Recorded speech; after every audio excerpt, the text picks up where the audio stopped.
Atos 9:31. Diz assim o texto sagrado. A igreja, na verdade, tinha paz por toda a Judéia, Galiléia e Samaria, edificando-se e caminhando no temor do Senhor e no conforto do Espírito Santo, crescia em número. Irmãos, a unidade da igreja e o avivamento fazem toda a diferença no viver cristão. Quando uma igreja atinge esse nível de unidade, quando uma igreja consegue ter uma comunhão satisfatória, quando uma igreja entende que precisa andar todo mundo junto, com os seus defeitos e virtudes, e quando essa igreja busca verdadeiramente o avivamento, essa igreja tem a forte tendência de alcançar o melhor do Senhor, de alcançar vida abençoada aqui na terra e uma perspectiva gloriosa no céu. Vale a pena nós buscarmos isso que mencionei na introdução dessa mensagem. Aqui nesse versículo, veja bem, a igreja tinha passado por tantas fases. Jesus tinha morrido, ressuscitado, a igreja surge com poder, era o nascedouro da igreja, ela teve tantas perseguições. Por fim, Paulo, um perseguidor terrível da igreja, ele vai se converter e ele vai se tornar um pregador da palavra. E após tudo isso, após as lutas, perseguições e tantos problemas, nós temos esse texto aqui. A igreja, na verdade, tinha paz por toda a Judéia, por toda a Galiléia, lá na Samaria. A igreja se edificava, a igreja caminhava no temor, era uma igreja temente, e no conforto do Espírito Santo crescia em número. Ninguém e nada puderam parar o crescimento da igreja. Jamais isso pôde acontecer, porque Deus está no governo da igreja. Deus está no controle da igreja. Deus continua reinando. Ele é Senhor. Ele é maravilhoso. Ele é santo. Ele é abençoador. Amém? Então, com base nesse versículo, mas tomando ali o capítulo 1 de Atos, eu quero ministrar ao teu coração esse tema. Diga assim: a visão de uma igreja unida e avivada. A visão de uma igreja unida e avivada. A visão de uma igreja que prioriza a unidade e busca o avivamento. Essa igreja tem uma visão vitoriosa. Essa igreja tem uma visão diferenciada. Essa igreja tem uma visão abençoada.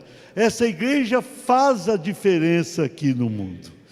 Então vamos lá, a visão de uma igreja unida e avivada. Diga assim: olha para trás com convicção.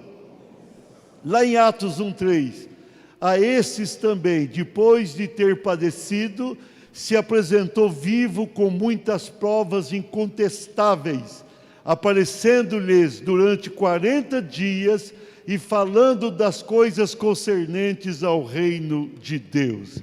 Veja bem, aquela igreja vencedora sobre a qual lemos esse versículo, essa igreja, quando olhava para trás, tinha convicção. Não era uma igreja que andava de qualquer maneira. Era uma igreja convicta, que estava servindo a um Senhor, que tinha vindo ao mundo, tinha sofrido o nosso sofrimento, tinha morrido a nossa morte, porém tinha ressuscitado para nos conceder vida e vida com abundância. Então aquela igreja, a despeito das perseguições, lutas e todas as coisas ruins, aquela igreja tinha convicção. Todas as vezes que aquele povo da igreja primitiva olhava para trás, tinha convicção: o Senhor tinha vindo ao mundo, morrido, mas tinha vencido a morte. O que dava força para aquela igreja era a convicção da ressurreição do Senhor Jesus. Nós vamos participar da ceia daqui a pouquinho, e quando nós olhamos para os elementos da ceia, nós temos convicção de que o nosso Salvador, Ele venceu a morte. Ele deu a sua vida por nós, mas venceu a morte. Então nós temos essa fé viva. Nós acreditamos nisso. Aquela igreja primitiva acreditava, nós também acreditamos. Aquela igreja primitiva tinha certeza da ressurreição do Senhor Jesus. Nós também temos certeza da ressurreição do Senhor. Aquela igreja tinha confiança como nós temos confiança. Queridos, nós precisamos olhar para trás com convicção. Quando você olhar para esses 2000 anos que se passaram, você precisa ter total convicção de que o teu Senhor venceu, amém?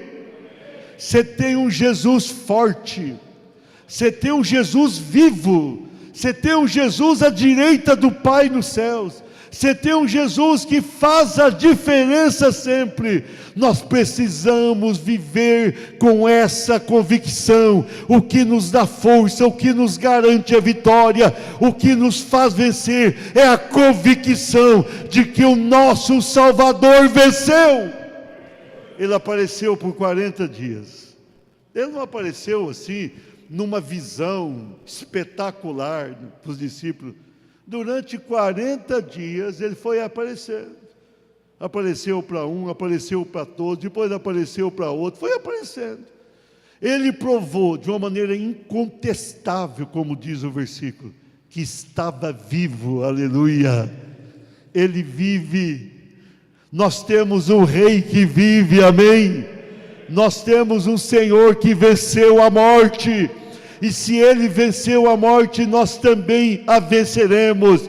Se Ele é vitorioso, nós somos vitoriosos com Ele. Você vence.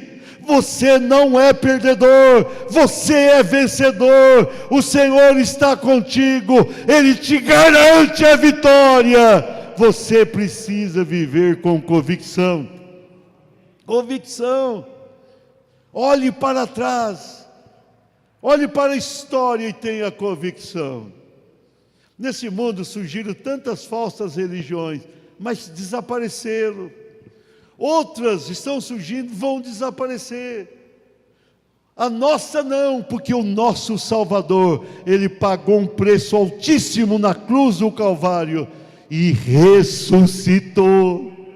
Você vai em Jerusalém, você pode entrar no túmulo dele, está vazio.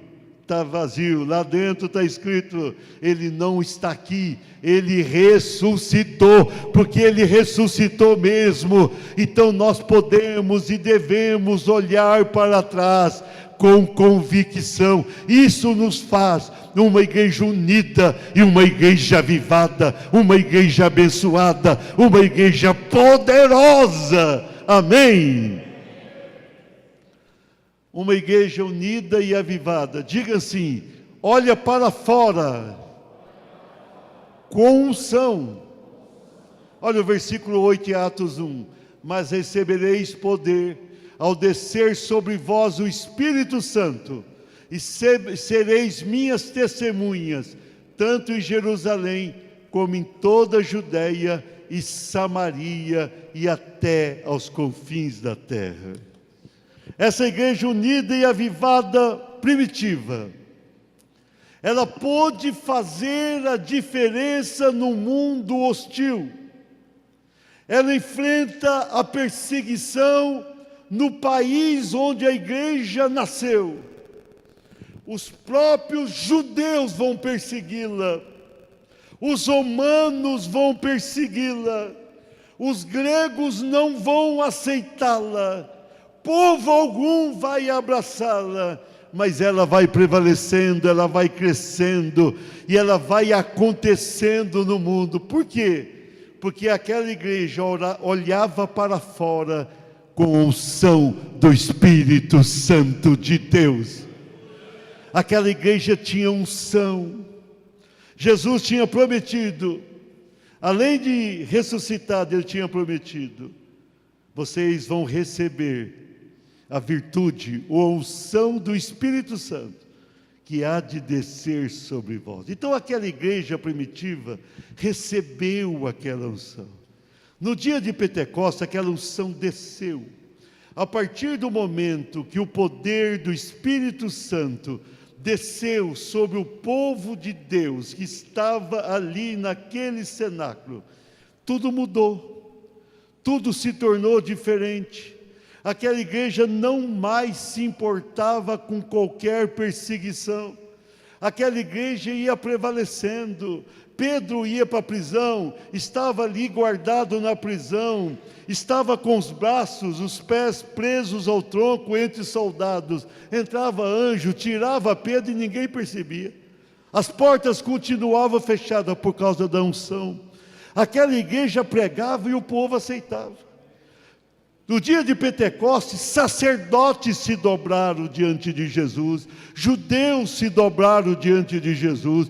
Paulo vai se converter e ele sai pregando pela Ásia, e a unção que estava sobre ele penetrava no coração das pessoas e havia salvação. Paulo vai para a Europa e aquela unção o acompanha, e aquela unção transforma vidas. A igreja primitiva olhava para fora com unção, olhava para fora de uma maneira poderosa. Uma igreja massacrada pelo mundo crescia. O Império Romano mandava para os leões, para as arenas, enviava os crentes. Cada vez que enviava um, se multiplicava. Conforme o versículo que eu li, a igreja ia crescendo, no conforto do Espírito Santo, a igreja ia crescendo. O que faz a igreja crescer é a unção do Espírito Santo. Não é a nossa sabedoria humana, não é simplesmente o nosso trabalho de evangelização, não é aquilo que parece ser atraente, no caso o cristianismo. O que faz a diferença é o Espírito Santo, que convence o homem do pecado, do juízo, da justiça. O Espírito Santo que cura o enfermo. O que faz a diferença é a unção do alto. Você quer fazer a diferença no mundo? Você quer fazer? Só tem um jeito. Eu vou estudar bastante, pastor. Vai ajudar? Vai. Eu vou sair falando para todo mundo do Senhor. Isso tem importância? Tem. Eu vou conseguir êxito? Não. Não. Só um convence. Só uma pessoa convence. O Espírito Santo. Você quer fazer a diferença? Enchimento do Espírito Santo. Pedro, sem o Espírito Santo, negou Jesus diante dos empregados do sumo sacerdote. Pedro, cheio do Espírito Santo, pregou e 3.000 almas se converteram. O que faz a diferença é o Espírito Santo na tua vida. Se você tiver um pouquinho do Espírito Santo, você terá um pouquinho de fruto. Se você tiver mais ou menos cheio do Espírito Santo, você será um crente mais ou menos. Se você estiver cheio do Espírito Santo, você fará a diferença onde Deus te colocou. Ninguém poderá te deter, perseguição alguma poderá. O que faz a diferença é o poder do Espírito Santo. O que faz uma igreja ser unida e avivada é o poder do Espírito Santo. O que toca as nossas vidas e muda a nossa realidade é o poder do Espírito Santo. Se você quer ser abençoado, abençoada, busque o poder do Espírito Santo. O Espírito Santo veio dos céus para isso, para mudar o mundo, para agir nesse mundo. Quando eu vejo a igreja muitas vezes sem vida, eu olho para a igreja e eu penso, falta o Espírito Santo. Quando eu vejo crentes, cristãos desanimados, abatidos, eu olho para essa pessoa e penso, está faltando o Espírito Santo. Quando eu vejo pessoas deixando Jesus, eu penso, essa pessoa está deixando Jesus porque já perdeu o Espírito Santo. Nós precisamos da unção do Espírito Santo. Você quer ter vitória? O Espírito Santo na tua vida. Você quer abençoar a tua família? O Espírito Santo na tua vida. Você quer ser bênção lá no teu trabalho, na tua escola? O Espírito Santo na tua vida. Jesus falou, recebereis a virtude do Espírito Santo. É isso que muda o mundo. O que muda o mundo não são os nossos discursos, é a unção do Espírito Santo. Clame ao Senhor e fala, Senhor, eu quero este poder. Senhor, eu preciso dessa unção. Senhor, eu vou buscar de todo o meu coração essa unção. E com essa unção você vai olhar para fora. Você não vai olhar para fora com mágoa. Você não vai olhar para fora com rancor. Você não vai olhar para fora desejando mal para ninguém. Você vai olhar para fora com unção. E quando você olhar para o mundo, você vai dizer, mundo, há uma esperança para você. E o Espírito Santo vai tocar nessas vidas. Deixa o Espírito Santo te usar com poder. O que eu faço, pastor? Busque o Espírito Santo. O que aqueles judeus estavam se convertendo e falaram, Pedro, e agora? O que nós devemos fazer? Pedro falou, é o Espírito Santo. Essa promessa é para vós, para os que estão perto e para os que estão longe. Essa promessa é para todos. A promessa do Espírito Santo é para você. O Espírito Santo escolheu você. E quanto mais cheio do Espírito Santo, mais feliz você será. Você estava cantando, lá não haverá morte, sofrimento. E a gente estava cantando ali, e a gente viaja para lá quando está cantando, e a gente pensa, por que lá vai ser tão bom? Porque nós vamos ter um enchimento de Deus nos céus tão extraordinário, que tudo lá vai ser bom. Você vai olhar além do rio azul, você vai entrar numa nova dimensão, mas isso pode começar aqui. Essa vida abundante, Jesus falou assim, eu vim para que tenham vida. Vida é conversão. E vida abundante é vida cheia do Espírito Santo. Tem muita gente que busca vida, tem um encontro com Jesus, isso é bom, muito bom. Mas as pessoas não buscam a vida abundante, a vida cheia do Espírito, a vida que valiosa. Você precisa olhar para fora com unção. As pessoas estão tentando fazer a diferença no mundo carnalmente. Nós precisamos fazer a diferença na unção do Espírito Santo. Deixe o Espírito Santo dominar você. Gaste tempo na oração. Entra em jejum na presença do Senhor e fala, Senhor, eu quero essa unção para eu olhar para fora com muita unção. Amém? A visão de uma igreja unida e avivada. Opa, volta lá para mim, por favor.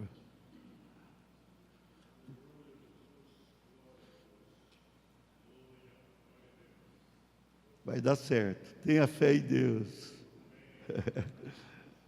Eu acho que eu mesmo que atrapalhei aqui. Pode ir passando você mesmo aí.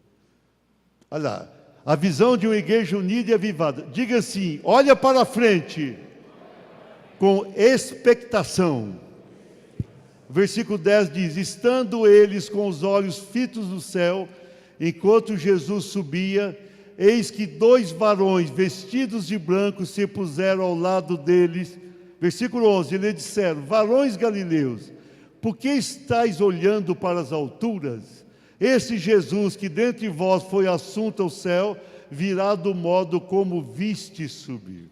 Aquela igreja, irmãos, tinha diferença, porque olhava para trás com convicção, olhava para o lado com unção e olhava para frente com muita expectativa. expectação ou expectativa, olhava para frente sabendo que o arrebatamento iria acontecer, olhava para frente sabendo que o arrebatamento era a grande esperança. Quando os discípulos estavam ali ouvindo as últimas instruções de Jesus, aqueles discípulos, de repente viram Jesus subindo ao céu. Jesus começou a subir, e ele foi subindo, até que nuvens encobriram o olhar deles, e apareceram ali anjos do lado dele e disseram: por que vocês estão olhando para o céu? Esse mesmo Jesus que subiu, descerá dessa mesma maneira. Descerá dessa mesma maneira. Então aquela igreja primitiva era diferenciada, porque olhava para frente com muita expectativa. Aquela igreja estava sempre esperando a volta do Senhor. Tinha perseguição? Não importava, a igreja sabia que o seu Redentor vivia e queria voltar. Aquela igreja tinha ouvido de anjos que Jesus foi, mas voltaria. Então aquela igreja não estava com seu coração nesse mundo, olhava para frente sabendo: Jesus vai voltar. Jesus está voltando, Jesus está chegando. É isso que a igreja esperava. E se aquela igreja esperava daquela maneira, hoje nós precisamos esperar com muito mais esperança. Nós podemos e devemos ter uma forte esperança. Olha, Deus está falando com você nessa noite. Olhe para frente com muita esperança. Amém? Você está vendo o mundo piorar? Está piorando. O Brasil que o diga. O que você está pensando? Quando eu olho para o Brasil piorando, irmãos, eu fico triste. Por um lado, é óbvio, sou brasileiro de coração e alma, mas eu tenho um ânimo. Eu vou orar e Deus me anima. Deus fala comigo. Tudo isso é um sinal de que eu estou voltando. Tudo que está acontecendo no Brasil e no mundo nos aponta isso. Jesus está voltando. Os anjos apareceram ali e prometeram: olha, do mesmo modo que ele foi, ele voltará. Jesus está voltando. Prepara a tua alma aí. Pastor, eu posso me preparar daqui a pouco? Não sei não, é bom preparar agora. É bom estar preparado. Jesus está voltando. Às 10 virgens, 5 estavam preparadas, 5 estavam dormindo, não deu certo. É melhor estar preparado. Então aquela igreja, os romanos vinham e falavam: vocês vão ali para os leões. Ele falou: estou indo, Jesus vai voltar daqui a pouco. Ia lá, né? Olhava para o leãozinho. Deve ser fácil não, né? Enfrentar um leão numa jaula assim deve ser complicado. Mas aquela igreja não tinha o olhar no leão, nos romanos, nos judeus, nos gregos. Aquela igreja olhava para frente com a expectativa da volta do Senhor. Olhe para frente com essa expectação: Jesus vai voltar, Jesus está voltando. Nós estamos aqui, mas somos dali. Nós estamos indo para o céu. Nada e ninguém nesse mundo pode atrapalhar a nossa comunhão com Deus. Nada vai nos tirar do prumo. Nós vamos continuar servindo ao Senhor com inteireza de coração, com essa forte esperança.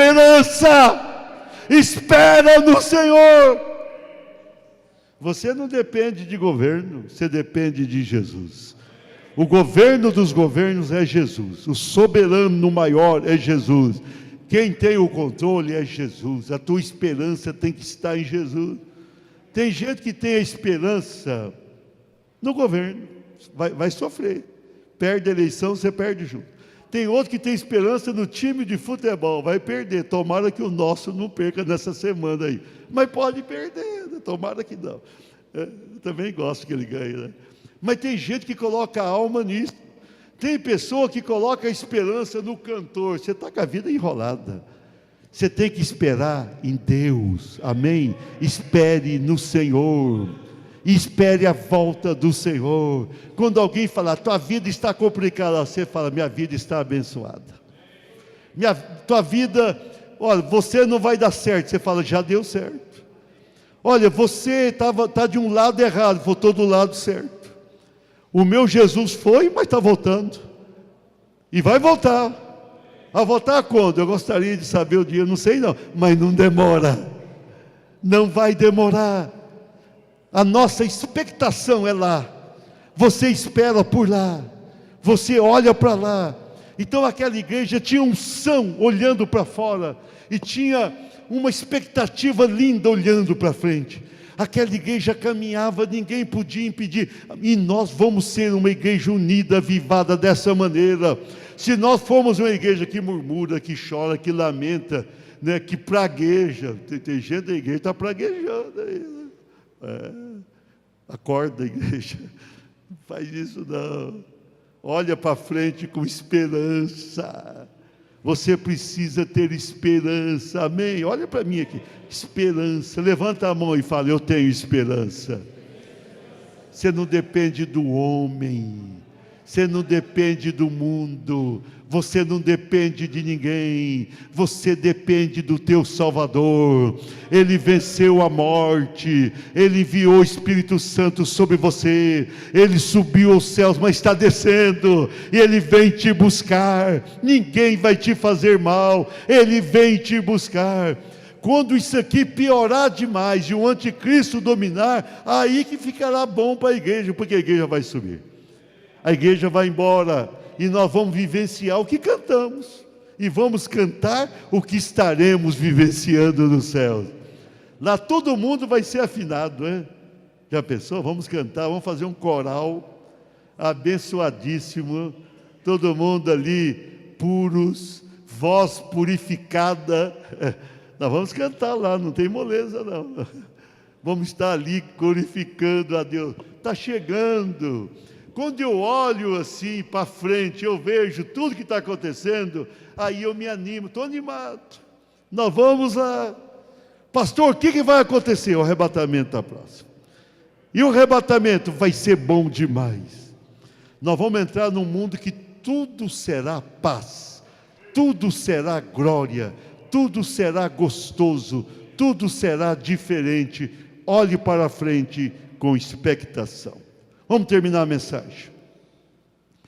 A visão de uma igreja unida e avivada. Diga assim: olha para dentro com oração.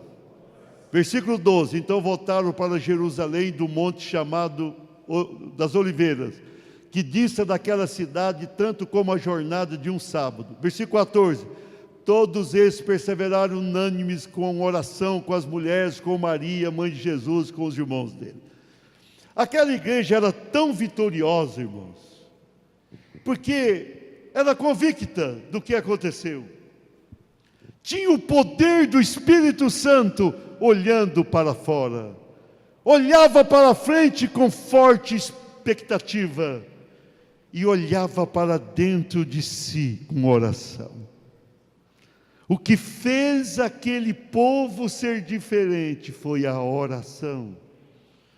Quando eles reuniram para orar, ficaram 10 dias. Você já imaginou ficar 10 dias num lugar orando e nunca mais pararam de orar?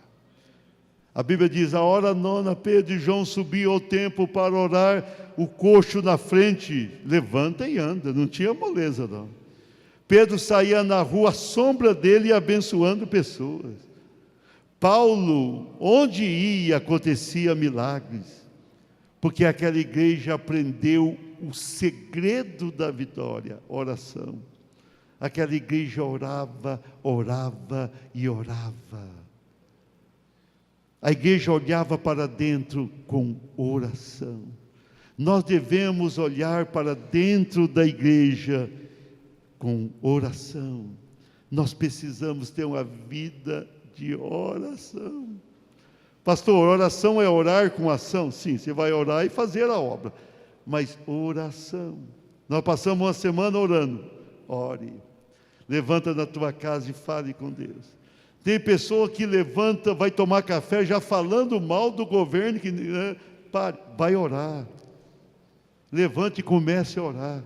Estou te falando, conselho pastoral, vai orar, vai orar. Peça a Deus. Saia pelas ruas da cidade orando, orando. Dirige o teu carro orando, com atenção no trânsito, mas vai orando. Vai orando. Faça caminhada para a tua saúde orando. Pastor, mas o povo vai achar que eu sou doido. Mas o cristão não é muito certo mesmo. Vai orando. Sai na rua orando. Eu normalmente estou dirigindo o carro e eu coloco assim um som evangélico, uma música sacra e vou orando. E ali é bom que eu posso cantar, está só eu e Deus e o Espírito Santo e os anjos. Os anjos reclamam de vez em quando, mas eu continuo ali orando e cantando. E alguém passa perto de mim e olha e fala, está louco. Eu falo, louco por Jesus. Continuo orando, orando. Vai orando. Você pode orar de joelho, pode orar em pé, pode orar sentado, pode orar no trabalho, pode orar lavando roupa, pode orar fazendo comida, pode orar. Só não pode falar mal de ninguém, de nada, nunca. Ore. Quando você tiver vontade de falar mal de alguém, comece a orar. É assim, pastor? É assim. Aquela igreja era tão perseguida, irmãos. O Império Romano queria massacrar a igreja, matar. A igreja orava.